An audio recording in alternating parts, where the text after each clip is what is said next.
नमस्कार दोस्तों। आज हम डिस्कस करने जा रहे हैं डिसेंट का इंस्पेक्शन टेस्ट प्लान। अभी तक हमने क्या किया?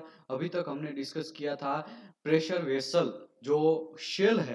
ये जो शेल यहाँ पे दिखा रहा है 1 2 3 4 5 सक्शन कैसे फिटअप करना, लॉन्गशिन कैसे फिटअप करना, वो दोनों को एक दूसरे के साथ कैसे जोड़ना, वो सब चीज़ के बारे में इंस्पेक्शन टेस्ट प्लान के बारे में पूरा डेप्थ में डिस्कस किया स्टैंडर्ड आईटीपी के हिसाब से। लेकिन आज हम डिस्कस करेंगे ये जो डिसेंट हम लगाया है इसका ये कैसे बनता है, कि उसका फॉर्मिंग कैसे होता है, कोल्ड फॉर्मिंग या हॉट फॉर्मिंग कैसे होता है, वो सब चीज के बारे में आज हम डिस्कस करेंगे और उसमें इंस्पेक्शन क्या करना है वो सब चीज चेक करेंगे। Okay, descend and for the boiler drum मतलब डिसेंड एंड जो लास्ट में एंड लगता है डिसेंड उसी के बारे में। ठीक है, तो टोटल डिसेंड कितने टाइप के हैं? टोटल 4 टाइप के डिसेंड है। पहला है इलिप्सोइडल, दूसरा है टोरोस्फेरिकल, तीसरा है हेमिस्फेरिकल, चौथा है यहाँ पे दिखाया है कॉनिकल। ठीक है, एक मिनट में यहाँ पे निकाल देता हूँ। हाँ, ये जो है वो कॉनिकल है। ठीक है, एक टोरी कॉनिकल हेड मतलब ऐसा एकदम कॉन जैसा। ठीक है, कौन जैसा। तो 4 टाइप के डिसेंड है, तो आपको चारों टाइप इंटरव्यूअर पूछता है कि कितने टाइप के डिसेंड, तो आपको पता होना चाहिए इलिप्सॉइडल, टोरोस्फेरिकल, हेमिस्फेरिकल और कॉनिकल। ठीक है, 4 टाइप के डिसेंड जनरली आपको नहीं पता है तो आप एएसएमई सेक्शन 8 डिवीजन 1 खोलेंगे तो वहां पे भी clear cut line by line बात किया है और उसमें फिगर भी ड्रॉ करके दिया है। ओके, इलिप्सॉइडल रहता है उसमें यहाँ पे क्राउन रेडियस थोड़ा ज्यादा रहता है। ठीक है, और इसका ये जो डीएच है हाइट है उसका, इसको बोलते हैं हाइट। ये यहाँ पे इतना जो है इतना स्ट्रेट फेस हाइट, यहाँ से यहाँ पे भी बोल सकते हैं, यहाँ से लेके ये जो है वो हाइट है। ये क्राउन रेडियस है। देखिए एक चीज याद रखिए, कभी भी नकल रेडियस और क्राउन रेडियस के ऊपर पंचिंग आपको नहीं करना है, ये चीज याद रखिए। ठीक है, ये बहुत अच्छा गुड इंजीनियरिंग प्रैक्टिस है। वहां पे आप पंचिंग करेंगे तो सबसे ज्यादा ट्रेस है वो क्राउन रेडियस और नकल रेडियस पे आते हैं, तो उसी की वजह क्राउन रेडियस पे भी ज्यादा आते हैं, नकल रेडियस पे भी थोड़ा कम आते हैं, लेकिन जो क्राउन रेडियस है मोस्ट इंपोर्टेंट यहाँ पे बन जाता है। यहाँ पे कभी भी आपको पंचिंग नहीं करना चाहिए। देखो, ओके, ये हो गया हाइट का इंस्पेक्शन, ये हो गया straight face. Straight face generally दूसरी अलग अलग कंपनीज में अलग अलग होता है, कोई 75 mm रखता है, कोई 50 mm रखता है, कोई 100 mm रखता है, अपनी अपनी स्टैंडर्ड के हिसाब से रखता है। ठीक है, अपना खुद का प्रोसेस के हिसाब से या फिर क्लाइंट का स्पेसिफिकेशन के हिसाब से, लेकिन जनरली 50 mm जनरली लोग रखते हैं। ओके, ये हो गया इलिप्सॉइडल का। उसके बाद ये टोरस फिरिकल है, उसका थोड़ा हाइट कम होता है लेकिन ग्राउंड रेडियस नकल रेडियस दोनों में आता है। और ये तीसरा है हेमिस्फेरिकल। हेमिस्फेरिकल एक बॉल है, पूरा का पूरा उसको बीच में से काट दो तो कैसा हो जाएगा, वैसा एकदम राउंड हाफ राउंड, तो उसी को बोलते हैं हेमिस्फेरिकल। और चौथा है वो कॉनिकल है, टोरिकोनिकल है। तो टोरिकोनिकल मतलब यहाँ से थोड़ा यहाँ पे ऐसा राउंड में है, इसके लिए टोरिकोनिकल। बाकी एकदम सीधा रहता है कॉन जैसा तो उसको कॉनिकल हेड बोलते हैं। ठीक है, उसमें भी हाइट थोड़ा ज्यादा रहता है तीनों से कंपेयर में, और इसमें सर पे आपका जो ट्रेस फेस है वो भी 50 mm रहता है। और जनरली ये यहाँ पे ट्रेस जहाँ पे कम प्रोड्यूस होता है वहाँ पे ये टोरोस्फेरिकल यूज होता है, स्ट्रेस जहाँ पे ज्यादा प्रोड्यूस होता है वहाँ पे जनरली हमारा हेमिस्फेरिकल यूज होता है, और थोड़ा थोड़ा कम कम रहता है वहाँ पे इलिप्सॉइडल और टोरोस्फेरिकल। ट्रेस जहाँ पे कम रहता है वहाँ पे यूज हम करते हैं। ओके, ये हो गया descent. Type of descent 4 type के हैं, तो हमको डिसेंट सबसे पहले कोई भी कंपनी में हम जाते हैं तो हमको डिसेंट इंस्पेक्शन करने के लिए बोला जाता है, तो हमको क्या फॉलो करना है? सबसे पहले हमको इंस्पेक्शन टेस्ट प्लान चेक करना है। इंस्पेक्शन टेस्ट प्लान में क्या दिया है, फिर आपको पीओ चेक करना है। आपका पीओ का रिक्वायरमेंट क्या है? देखो, आपको जनरली क्या होता है, बहुत सारी कंपनियां आपको बना के डिसीजन तो दे देती है, लेकिन थर्ड पार्टी इंस्पेक्टर वहां पे जाता है तो पहले तो कंफ्यूज होता है था, भाई मुझे मैं सबसे पहले स्टार्ट कहाँ से करूँ, इंस्पेक्शन स्टार्ट कहाँ से करूँ? तो कुछ नहीं करना है, आपको सबसे पहले उससे आईटीपी मांगना है। आईटीपी अप्रूव होना चाहिए क्लाइंट की साइड से। अगर आईटीपी अप्रूव्ड नहीं है क्लाइंट की साइड से, तब आपको बोलना है कि भाई मुझे अप्रूव्ड आईटीपी दो, वरना मैं इंस्पेक्शन नहीं करेगा, मैं होल्ड करेगा इंस्पेक्शन। ओके, चलो आपको उसने अप्रूव्ड आईटीपी दे दिया, नहीं दिया तब आपको होल्ड करना है, दे दिया तब आपको फिर आपको सबसे पहले उससे पीओ भी मांगना है, भाई हमारा पीओ दो। हमारे क्लाइंट ने जो आपको पीओ इश्यू किया वो पीओ दो, तो पीओ और आपका मटेरियल आईटीपी वो दोनों में कंपेयर करना है और बराबर सब चीज है कि नहीं है, हमारा रिक्वायरमेंट के हिसाब से आईटीपी बना है कि नहीं है। ओके, ये हो गया। अभी इसके बाद मटेरियल इंस्पेक्शन करेंगे। सबसे पहले डिसेंट बनाने का है तो आपको एक प्लेट आपको ऑफर करेगा, वो प्लेट में डायमेंशन लेआउट ड्रॉ किया गया रहेगा, राउंड में हो या वो कौन देता है, डिजाइनर देता है। डिजाइनर नहीं देता है तो कभी कभी क्या होता है, अभी क्या कॉस्ट कंट्रोल बहुत सारी जगह चल रहा है, कभी कभी डिजाइनर रखते ही नहीं है, ठीक है, उसका पुराना डिजाइन चलता है तो ऐसे ही चलता जाता है। कोई लोग छोटा कंपनी है तो डिजाइनर नहीं रखते हैं।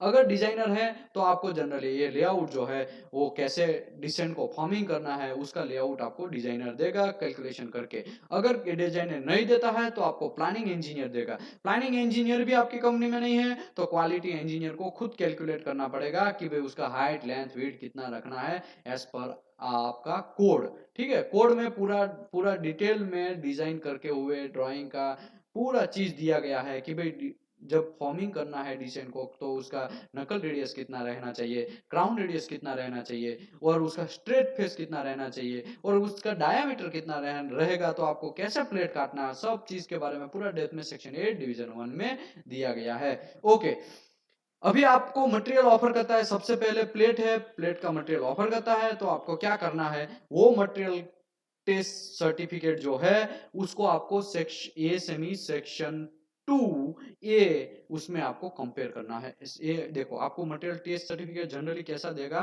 ऐसा एक जस्ट एग्जांपल के तौर पे है, ठीक है। यहाँ पे कोई किसी का मैं दिखा रहा हूँ, इसका मतलब ये नहीं है कि आप ऐसा इसी के ऊपर चिपक जाए कि यही है, यही ऐसा ही होता है, ऐसा नहीं है। सबकी कंपनी में अलग अलग होता है।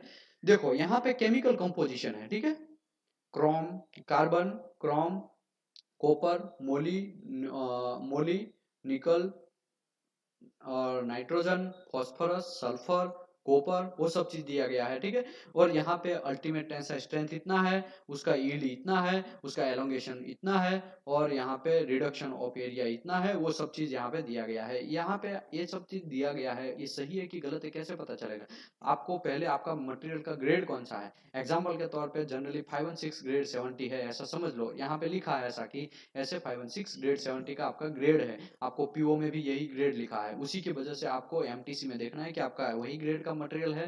फिर आपको एएसएमई सेक्शन 2 ए निकालना है। 2 ए में अगर 516 ग्रेड 70 तो पार्ट 2 निकालेंगे, अगर 400 से कम वाला कोई भी ग्रेड है तो पार्ट ए में मिल जाएगा, ठीक है, जनरल बात बोल रहा हूँ। तो 516 ग्रेड 70 है तो 516 ऐसे 516 या M516 ऐसा करके आपको वहां से कोड निकालना है सेक्शन 2 ए का। वो कोड में आपको केमिकल कंपोजिशन देखना है, जो केमिकल कंपोजिशन कोड में दिया है वो मैक्सिमम वैल्यू है, तो उससे ज्यादा नहीं बढ़ना चाहिए, आप याद रखिए। अगर यहाँ पे क्रोम है वो कोड में दिया है 17 तो यहाँ पे 16.67 है, वो 17 मतलब मिनिमम मिनिमम वैल्यू वहां पे दिया है, उससे ज्यादा नहीं होना चाहिए, ठीक है। मैं बराबर बोला ना, कोड में मैक्सिमम वैल्यू देते हैं, ठीक है, तो मिनिमम आपको रहेगा तो चलेगा, मैक्सिमम रहेगा तो, उससे ज्यादा रहेगा तो नहीं चलेगा, ठीक है। ओके, तो कोड में जो सिंगल वैल्यू देते हैं वो मैक्सिमम वैल्यू देते हैं, तो उसके हिसाब से यहाँ पे आपको मेजर करना है कि भाई यहाँ पे सी यू इतना है, कोड में कितना है उतना दिया है तो उससे कम होना चाहिए, ठीक है, सिंगल वैल्यू दिया है तो उससे कम होना चाहिए। ओके, कभी कभी कोड में दो वैल्यू देते हैं कि 1.5 टू 3.5 ऐसा करके दो वैल्यू, तो इंटरवल है, एक मिनिमम वैल्यू एक मैक्सिमम वैल्यू, तो उससे भी आपको उसके बीच में रहना चाहिए, ठीक है। जनरली फॉस्फोरस एंड सल्फर जो है वो इम्प्यूरिटी है, जितना कम होगा उतना चलेगा। कोड में जो वैल्यू दिया है वो मैक्सिमम वैल्यू देते हैं और उससे कम ही रहना चाहिए फॉस्फोरस और सल्फर। कोड में अगर 0.5 दिया है तो 0.5 से कम ही रहेगा फॉस्फोरस और सल्फर, वेरी गुड। अगर कोड में कुछ अलग दिया है तो उसके हिसाब से आपको देखना है। ओके, ये हो गया। फिर कोड में नीचे का टेबल आप देखेंगे 516 ग्रेड 70 जनरली क्या होगा, कोड में जितना भी मटेरियल में देखा है अभी तक इंस्पेक्शन किया है, पहले केमिकल कंपोजिशन देते हैं, उसके जस्ट नीचे ही दूसरा एक टेबल रहता है, उसमें ultimate tensile strength, yield, elongation, hardness, reduction of area, वो सब चीज वहां पे दिया रहता है, तो वो आपको वैल्यू चेक करना है। अल्टीमेट टेंसाइल स्ट्रेंथ कोड में 120 दिया है तो 120 से ज्यादा ही होना चाहिए, 120 से वो मिनिमम वैल्यू है, ठीक है। कोड में अगर जो भी अल्टीमेट टेंसाइल स्ट्रेंथ का वैल्यू देते हैं वो मिनिमम वैल्यू देते हैं, आपका सर्टिफिकेट में उससे ज्यादा ही होना चाहिए। हार्डनेस जो देता है कोड में वो मैक्सिमम वैल्यू देते हैं रहता है, तो मैक्सिमम वैल्यू से आपका सर्टिफिकेट में कम वैल्यू ही रहना चाहिए। तो ये सब चीज आपको पता होना चाहिए। ये सब चीज जो है मिनिमम मैक्सिमम वैल्यू है, ठीक है, यील्ड, एलोंगेशन, हार्डनेस, ये सब चीज मैक्सिमम है। ओके, ये सब हो गया, आपने पूरा चेक कर लिया कि हाँ एज पर कोड है, हमारा कोड का सेटिस्फाई हो रहा है। तो उसके बाद में सबसे पहले आपको टीसी वेरीफाई आपने किया, वो टीसी आपने वेरीफाई किया एज पर आपका कोड के हिसाब से। फिर क्या होगा, डायमेंशन इंस्पेक्शन, आपको लेआउट ऑफर किया है मिल टेस्ट सर्टिफिकेट के साथ, तो ड्राइंग के हिसाब से आपको डायमेंशन चेक करना है। वो कौन देगा आपको, डिजाइनर देगा। तो डिजाइनर का जो लेआउट है, अप्रूव्ड लेआउट, उसी के हिसाब से फिर आपको चेक करना है डायमेंशन, उसका डायामीटर, उसका length, width, diagonal. Diagonal is the most important part है, आप याद रखिए। डिसेंड का जब आप मार्किंग इंस्पेक्शन करते हैं तब आपको डायामीटर चेक करना, सॉरी, ये डायगोनल, डायगोनल चेक करना बहुत इंपॉर्टेंट है। डायगोनल में कुछ भी थोड़ा बहुत भी कांड होता है तो बहुत बड़ा प्रॉब्लम आने का चांस है। ओके, कभी कभी डिसेंट राउंड शेप में काटा जाएगा, जनरली क्या होता है राउंड शेप में रहता है। तो diameter is the important part, diagonal is plate अगर है तो diagonal is the important part. वो सब चीज आपको इंस्पेक्शन करने के टाइम लेआउट में प्रॉपर लिखा है और वहां पे प्रॉपर दिया है, वो सब चीज चेक करना है। फिर आपको क्या करना है, वहां पे स्टैंपिंग मारना है। स्टैंपिंग आप कैसे मारेंगे कि भाई डायमेंशन इंस्पेक्शन कर लिया, फिर identification stamping transfer. Identification stamping transfer में क्या होगा कि भाई आपका हिट नंबर प्रॉपर लिखना है आपको। और दो देखो दूसरी बात, डिसेंट जो है इनसाइड फॉर्मिंग होता है, ठीक है। यहाँ पे देखो वो ऐसे इनसाइड फॉर्मिंग हो गया है, तो यहाँ पे अंदर पे कहीं भी आपका पंचिंग नहीं आना चाहिए, वैसा आपको पंचिंग मारना है, ये भी याद रखिए आप। और कभी भी आपका पंचिंग जो है वो क्राउन रेडियस या नकल रेडियस पे नहीं आना चाहिए। ये जो इतना रेडियस है, यहाँ से इतना और यहाँ से न क्राउन रेडियस से इतना, इतने में नहीं आना चाहिए पंचिंग। ये गुड इंजीनियरिंग प्रैक्टिस है, ठीक है। कोड भी बोलता है क्राउन रेडियस में नहीं आना चाहिए, नकल रेडियस में थोड़ा बहुत अलाउंस है कि मार सकते हैं, लेकिन आप जनरली क्या करेंगे, आप स्ट्रेट फेस नकल रेडियस और स्ट्रेट फेस जहां पे मिलता है जनरली वहां मारेंगे तो अच्छा है। ओके, ये हो गया बात आपका, ये हो गया बात आपका टेम्प ट्रांसफर का। तो टेम्प ट्रांसफर आपको ऐसे करना है कि आपका डिसेंट जब फॉर्मिंग होता है तो इनसाइड पे टेम्प नहीं आना चाहिए, वैसा आप करेंगे तो वेल एंड गुड। अदरवाइज क्या होगा, अगर अंदर पे आपका टेम्प ट्रांसफर आ गया तब आपको एमआईसी आने का चांस है। एमआईसी मतलब क्या, माइक्रो इंड्यूस्ड क्रैक आने का चांसेस है। माइक्रो इंड्यूस्ड क्रैक क्या है, B31.3 में पूरा डेप्थ में मैं समझाया था, ASME B31.3, उसमें चैप्टर नंबर 6, उसमें हाइड्रो टेस्ट, उसमें एमआईसी आने का भी चांस ज्यादा है। तो क्योंकि ड्राइंग, प्रॉपर ड्राइंग नहीं करेंगे, अंदर से प्रॉपर तरीके से वाटर पहले भरने के लिए, हाइड्रो करने के लिए वाटर तो भर देते हैं, फिर वो क्या होता है जैसे ही वाटर हो भर दिया, प्रेशर आ गया, क्लाइंट ने साइन कर दिया, तुरंत वो रिलीज कर देते हैं वाटर को। रिलीज करने के बाद क्वालिटी इंस्पेक्टर ड्राइंग चेक ही नहीं करता है कि भाई प्रॉपर तरीके से वहां से पूरा पानी निकला है कि नहीं निकला, कोई कचरा भरा है कि नहीं भरा है, प्रॉपर तरीके से अंदर से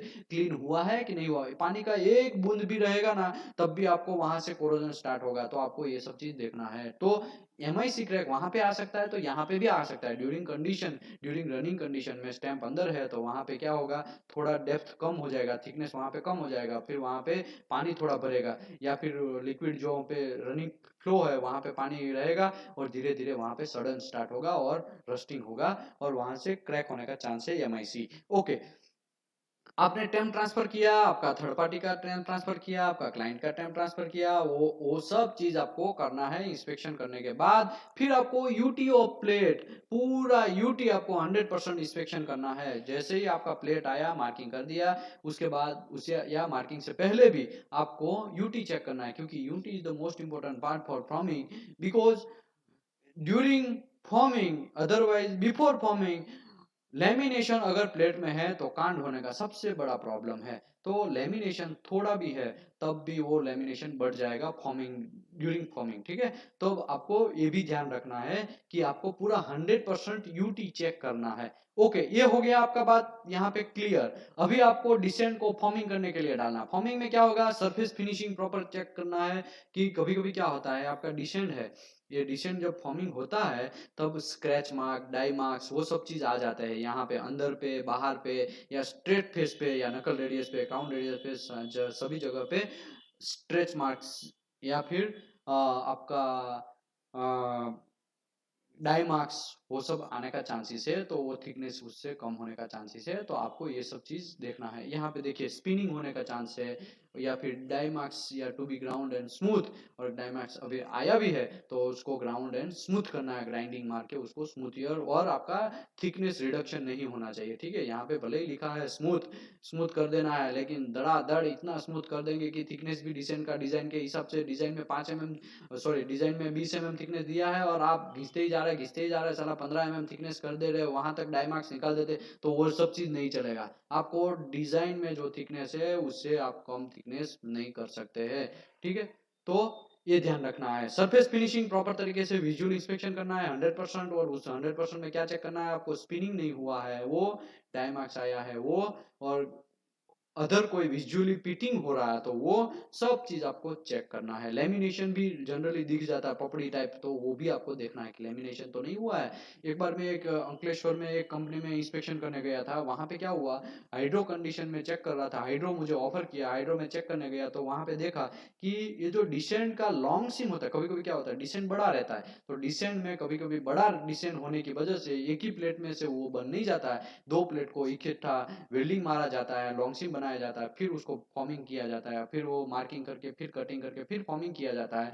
तो वो सबसे ज्यादा लेमिनेशन का चांस, सबसे ज्यादा क्रैक आने का चांस लॉन्ग सिम पे रहता है। तो लॉन्ग सिम का इसी की वजह से 100% आरटी दिया गया है, और उसको भी जनरली एएसएमई सेक्शन 8 डिवीजन 1 ने वो जॉइंट को ए कैटेगरी जॉइंट दिया गया है, ठीक है। और जनरली क्या होता है, डिसेंट के अंदर जो लॉन्ग सिम है उसको ए कैटेगरी जॉइंट, शेल के अंदर जो जॉइंट है उसको ए कैटेगरी जॉइंट, और डिसेंट टू शेल उसका पहला जो सक्सिम है उसको भी ये कैटेगरी ज्वाइंट बोलते हैं, सक्सिम को भी ये कैटेगरी, ठीक है। उसके बाद बीच का वाला सक्सिम है उसको बी कैटेगरी ज्वाइंट बोलते हैं। फिर वो यहाँ से ये जो pipe to a flange welding, यहाँ पे एक ज्वाइंट आता है फ्लैंज ज्वाइंट, उसको भी, उसको सी कैटेगरी बोलते हैं। और ये पाइप से ये जो दूसरा है नोजल फिटअप हो रहा है, वो जो ज्वाइंट को डी कैटेगरी ज्वाइंट बोलते हैं, ठीक है। यहाँ पे ऑलरेडी हमने ये सब चीज प्रेशर वेसल का आईटीपी में डिस्कस किया है, ठीक है। लेकिन आपको ये जस्ट बोल देता हूँ, डिसेंट का यहाँ पे ये जो जॉइंट आता है ये अपवाद जॉइंट है, इसको भी ये कैटेगरी में ही डाला गया है। डिसेंट के अंदर जितना भी लॉन्ग सिम आता है वो भी ये कैटेगरी में ही डाला गया है। ओके, हम कहाँ थे, सरफेस फिनिशिंग, ठीक है। हाँ, वो तो कभी कभी क्या होता है लॉन्ग सिम में भी आपका लेमिनेशन आने का चांस है। यूटी में जनरली 1 mm थिकनेस में अंदर आता है, तो यूटी में जनरली नहीं दिखाई देगा। चलो एग्जांपल, कभी कभी आपको पता भी ना चले बैकहोल इको की वजह से, तो कभी ये आप याद रखिए, यूटी आप करते हैं डिसेंट का तो दोनों साइड से आपको यूटी करना चाहिए, एक साइड से नहीं करना चाहिए। बैकहोल इको की वजह से कुछ चीज वहां पे प्रॉब्लम करता है, क्योंकि चलो मैं एग्जांपल के तौर पे बोलता हूँ, 45 mm थिकनेस का डिसेंट है, आपको प्लेट करना है, आप नॉर्मल प्रॉप से धड़ाधड़ 4 मेगाहर्ट्ज से घींच रहे, यूटी कर रहे हैं, यूटी करने के टाइम आपका बैक होल इको, जनरली आप देखेंगे जो लोग यूटी करते हैं उसको पता है 10 mm तक दिखाता है, तो आपका पहला 10 mm या 8 mm या 6 mm तक आपको जनरली यूटी प्रॉपर तरीके से नहीं आता है। अगर आता भी है उसमें कुछ कांड भी होता है तब आपको पता नहीं चलेगा, उसी की वजह से आपको दोनों साइड से यूटी करना बहुत जरूरी है, ठीक है।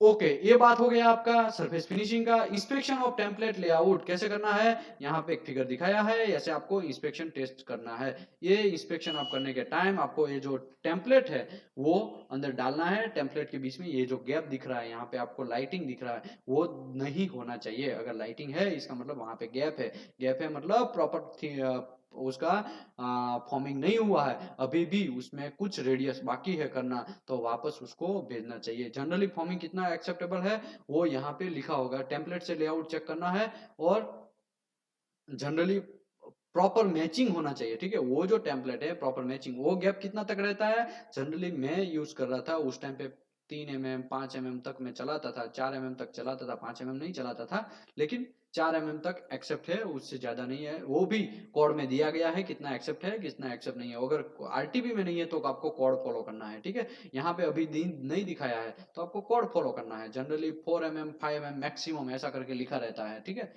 Okay, inside circumference, inside inside circumference क्या, लोग बोलते हैं आउटसाइड सरकमफरेंस, हमने समझा कि भाई हाँ, लेकिन इनसाइड सरकमफरेंस क्या है, जो देखो ये जो है इसको यहां से हम सरकमफरेंस चेक करेंगे यहां से बाहर से, तो उसको बोलते हैं आउटसाइड सरकमफरेंस। इनसाइड सरकमफरेंस मतलब क्या है कि आपको यहाँ जो स्ट्रेट फेस है यहाँ से आपको अंदर साइड में आपको पूरा मेजर टेप लगा लगा लगा लगा के पूरा अंदर से चेक करना है, उसको बोलते हैं इनसाइड सरकमफरेंस। अच्छा सा फिटर अच्छा सा फैब्रिकेटर उसमें लगाएंगे तो अच्छा है। कभी कभी फ्रेशर रहता है वो थोड़ा बहुत टेप हिला देता है तो आपको गलत आने का चांसेस रहता है, तो आपको ये भी देखना है, ठीक है। और आपको इनसाइड सरकमफरेंस कितना 100% चेक करना है, उसमें कोई कॉम्प्रोमाइज नहीं है। और इनसाइड सरकमफरेंस कितना एक्सेप्ट है, +और -5 mm तक ही एक्सेप्ट है। एग्जांपल के तौर में आपका 2300 है, आपका ड्राइंग में दिया है कि इतना सरकमफरेंस आना चाहिए, तब आपको +और -5 mm तक ही आप एक्सेप्ट कर सकते हैं। 2300 की जगह 2305 या 2295 इतना तक ही आप +- 5 mm -5 mm तक ही आप एक्सेप्ट कर सकते हैं, अगर आईटीबी में आपको देखना है कितना तक एक्सेप्ट है, ठीक है। ओके, ओवालिटी, ओवालिटी भी आपको 1% ऑफ आईडी ही चेक करना है। ओवालिटी मतलब कैसे चेक करेंगे आप, ओवालिटी आप यहाँ पे मैं आपको एक दिखा रहा हूँ, ठीक है। ये डिसेंट है, ठीक है। ये डिसेंट प्रॉपर तरीके से ये राउंड है कि नहीं है, ये जो है वो प्रॉपर तरीके से राउंड है कि नहीं है, वो यहाँ पे फेस है वहां से आपको चेक करना है। जनरली ओवालिटी 3D में अगर मैं दिखाऊं तो यहाँ पे देखे, यहाँ पे पॉइंट मार देना है 0 डिग्री 90 डिग्री 180 270 ऐसा करके पॉइंट मार देना 45 डिग्री। फिर आपको 0 से 180 करके एक मेजर मेजर करना है कि आया जितना XYZ लिखो। फिर आपको 45 डिग्री से फिर आगे चेक करना है, फिर 90 से 180 सॉरी 90 से 270 चेक करना है। फिर आपका ऐसा करके 6 पॉइंट लेना है, 6 में से मैक्सिमम पॉइंट कितना आया वो minus minimum divide by 2, maximum जितना आया वो maximum minus minimum divide by 2, ऐसा करेंगे तब आपको ओवालिटी मिलेगा। ओवालिटी कितना एक्सेप्ट है आपको 1% ऑफ आईडी या 5 mm मैक्सिमम, दोनों में से जो कम है वो लेना है। तो ओवालिटी आपको यहाँ पे क्लियर कट समझ में आ गया, ठीक है। ओवालिटी एकदम सिंपल बात है, सब लोग जो प्रेशर वेसल में काम किया है उसको पता है कि ओवालिटी कैसे चेक करते हैं। ज्यादा उसमें डीप में पढ़ना नहीं चाहता मैं, जल्दी जल्दी बोल देता हूँ। थिनिंग, थिनिंग मतलब क्या है, सबसे ज्यादा इंपॉर्टेंट डिसेंट का प्रॉब्लम होता है तो थिनिंग होता है। देखो ये डिसेंट है, डिसेंट का थिकनेस आपको एज पर ड्राइंग में लिखा है 45 mm। तो जब आप फॉर्मिंग करेंगे तो अंदर का जो एरिया है वो यहाँ पे ये जो नकल रेडियस और क्राउन रेडियस है वहां पे थिनिंग ज्यादा, वहां पे ज्यादा दबाना पड़ेगा, उसी की वजह से वहां पे थिकनेस कम हो जाएगा। और ये जो स्ट्रेट फेस है वहां पे थिकनेस ज्यादा हो जाएगा, और यहाँ पे एकदम सेंटर है वो एरिया में थिकनेस ज्यादा होने का चांस है। तो क्योंकि वहां पे जितना थिकनेस कम होता है वहां पे वो थोड़ा आगे मटेरियल फॉर्मिंग की वजह से वहां पे ट्रांसफर होता है मटेरियल थोड़ा बहुत, ठीक है। तो आपको वो भी देखना है कि भाई फॉर्मिंग करते हैं तो थिनिंग कहाँ चेक करना चाहिए। मैं अभी ड्राइंग में दिखा देता हूँ। थिनिंग सबसे ज्यादा थिनिंग यहाँ पे नकल रेडियस पे चेक करना चाहिए और क्राउन रेडियस पे। सबसे ज्यादा प्रॉब्लम क्राउन रेडियस पे आता है तो क्राउन रेडियस पे आप चेक करिए, नकल रेडियस पे आप थिनिंग चेक करना चाहिए। थिनिंग अगर आपका ओके है तो आपको सब कुछ ओके, थिनिंग ओके नहीं है तो प्रॉब्लम। ओके, 5 स्पॉट मिनिमम लेना है आपको। ओके, प्रोफाइल कितना आपको चेक करना है, टेम्पलेट के हिसाब से आपको प्रोफाइल चेक करना है। मैं आपको दिखाया ऑलरेडी कि ये टेम्पलेट है बीच में डाला है वो। और टेम्पलेट जनरली पहले क्या बनाते हैं, जमीन पे ऊपर लेआउट बना देते हैं, लेआउट बनाने के बाद वहां पे फिर वैसा एक टेम्पलेट काट दिया जाता है, वो टेम्पलेट के हिसाब से हम बनाते हैं। हाइट, हाइट में पहले भी समझाया कि हाइट कैसे चेक करना है, ठीक है। हाइट जो है लाइन दूरी लगा देना है और मेजर टेप से भी आप चेक कर सकते हैं। कैसे, मैं आपको समझाता हूँ। यहां से लेके यहाँ से लेके आप यहाँ पे एक लाइन दोरी लगा दीजिए। उस टाइम पे टेम्पलेट नहीं होगा, टेम्पलेट निकाल दीजिए, ठीक है। यहाँ से ऐसे लाइन दोरी मार दीजिए, फिर यहाँ से ऐसे लाइन दोरी मार दीजिए, एकदम 90 डिग्री पे लाइन दोरी मार दिया।